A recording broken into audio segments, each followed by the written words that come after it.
ভাইয়া ভাবি, সাপরাত চলে এসেছি। এই দেখুন আমাদের সন্তান।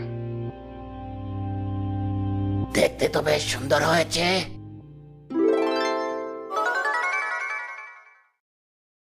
এই নাও, তোমাদের মেয়ের জন্য আমার পক্ষ থেকে কিছু উপহার।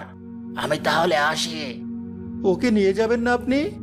না, আমি দেখলাম তোমরা কথা দিয়ে কথা রাখো কিনা। নিজের সন্তানকে দিয়ে হলেও বোনের জীবন বাঁচিয়েছো তোমরা। তোমরা মানুষ হিসাবে খারাপ হতে পারো না। আর আপনার ভাইকে মারার প্রতিশোধ?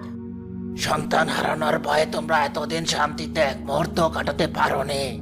তোমাদেরকে এতদিন অশান্তিতে দেখেই আমার প্রতিশোধ নেওয়া হয়ে গেছে। তাই তোমাদের উপর আমার আর কোনো ক্ষোভ নেই। আমাদের সন্তানকে আমাদের থেকে দূরে না সরানোর জন্য আমরা আপনার প্রতি কৃতজ্ঞ। বিধাতা আপনার মঙ্গল করুন।